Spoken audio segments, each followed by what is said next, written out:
السلام علیکم ورحمۃ اللہ وبرکاتہ۔ پہلی بات تو میں ان تمام مولویوں کو پورے ہندوستان میں جو صوفی مولائیوں کے خلاف تحریکیں چلا رہے ہیں کہ یہ شیعہ ہیں، یہ شیعہ ہیں، یہ شیعہ ہیں، ان کو ایک چیز یہ بتانا چاہتا ہوں کہ جو لوگ تمہارے پیچھے نماز پڑھ رہے ہیں ان کی بیچاروں کی نماز بھی نہیں ہو رہی۔ اس کی وجہ یہ ہے کہ تم چغل خور، تم کو پتہ ہی نہیں کسی کی کہ وہ سنی ہے کہ شیعہ ہے کہ صوفی ہے، بس لوگوں کی باتوں پر آ کر تم ان کے خلاف مسجدوں میں جمعہ کو بیان دینے لگ جاتے ہو۔ پورے ہندوستان میں یہ ہو رہا ہے، جتنے بھی مولائی لوگ ہیں سب کے خلاف یہ پھیلایا جاتا ہے کہ یہ شیعہ ہے شیعہ ہے، جو کہ اللہ اس کا رسول جانتا ہے کہ ہم شیعہ ہیں کہ سنی ہیں، ہمارا عقیدہ کیا ہے نا۔ پہلی بات تو یہ کہ میرا جو کوئی بھی مرید ہو، پورے ہندوستان میں کوئی بھی ماننے والا ہو، اگر وہ شیعت کی طرف جا رہا ہے تو اس سے ہمارا کوئی رشتہ نہیں۔ شیعہ کی ویڈیو دیکھ کر اگر وہ شیعت کو فالو کر رہا ہے تو ہمارا اس سے کوئی رشتہ نہیں ہے۔ اگر کوئی بات میں کبھی اللہ نہ کرے وہ کہیں کوئی ایسی بات کر دے جو سنت جماعت کے خلاف ہو، یعنی ہمارے عقیدے کے خلاف ہو، ہم حنفی اہل سنت والجماعت 12 امام 14 معصوم تمام اولیاء اللہ کو ماننے والے،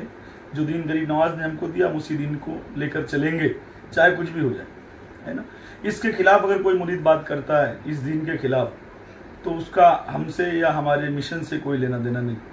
دوسری چیز، ان چغل خور مولویوں کو ایک بات میں بتا دوں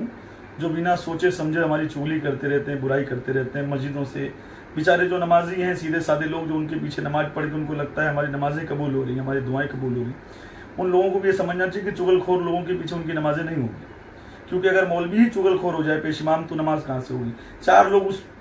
پیش امام کے کان میں آ کے بھر دیتے ہیں وہ شیعہ ہے، وہ فلانا ہے، وہ دھماکہ ہے، اور اسی پہ جمعہ کو بیان دینے لگ جاتا ہے، تو ایسے چغل خوروں کے پیچھے نماز بھی نہیں ہوگی۔ الحمدللہ شیعوں سے ہمارا کوئی لینا دینا نہیں ہے، نہ شیعت سے کوئی لینا دینا ہے، بلکہ شیعوں کے خلاف میری ویڈیو موجود ہے، میں نے شیعوں کے خلاف جو ان کی غلطی ہے اس پہ بات کیا ہوں اور کرتا رہوں گا۔ ہم سرکار کے نواز کے بتائے ہوئے دین کو ماننے والے لوگ ہیں، جیسا کہ اللہ کے رسول نے فرمایا تھا حق حق کی طرف لوٹ جاتا ہے۔ تو جو یہ بیچ میں مسلک کا جھگڑا آیا، مسلک فرقے بندی آئی، وہ لوگ جو اس طرف راغب ہوئے ان کو لگنے لگا کہ مولوی کا ہی دین سچا ہے۔ اب جب ان کو پتہ چل رہا ہے کہ نہیں اولیاء اللہ کا دین سچا ہے، دین حسین سچا ہے، تو لوگ پلٹ کر اس طرف آ رہے ہیں۔ تو اللہ کے نبی نے ہی فرمایا تھا کہ حق حق کی طرف پلٹ جائے گا۔ اس طریقے سے جو جوان پیڑھی ہے علی علی کر رہی ہے، حسین حسین کر رہی ہے، وہ اولیاء اللہ کے مشن پہ کر رہی ہے، اولیاء اللہ کے بتائے ہوئے راستے پہ کر رہی ہے۔ یزیدیت کو اس سے تکلیف ہے، یزیدیت یعنی مولویت کو اس سے تکلیف ہے، جو مولا مولوی یزیدی ہیں ان کو اس سے بڑی تکلیف ہے کہ لوگ علی علی نہیں کریں، حسین حسین نہیں کریں، نبی کے بچوں کا ذکر نہیں کریں، بلکہ بنو امیہ کا ذکر کریں، یزید کا، اس کے باپ کا، اس کے دادا کا۔ اس لیے مولویت شیعت کے فتوے لگاتی رہتی ہے، ہمارا شیعت سے کوئی لینا دینا نہیں۔ الحمدللہ ہم سنی حسینی ہیں، تا قیامت رہیں گے۔ والسلام علیکم ورحمۃ اللہ وبرکاتہ۔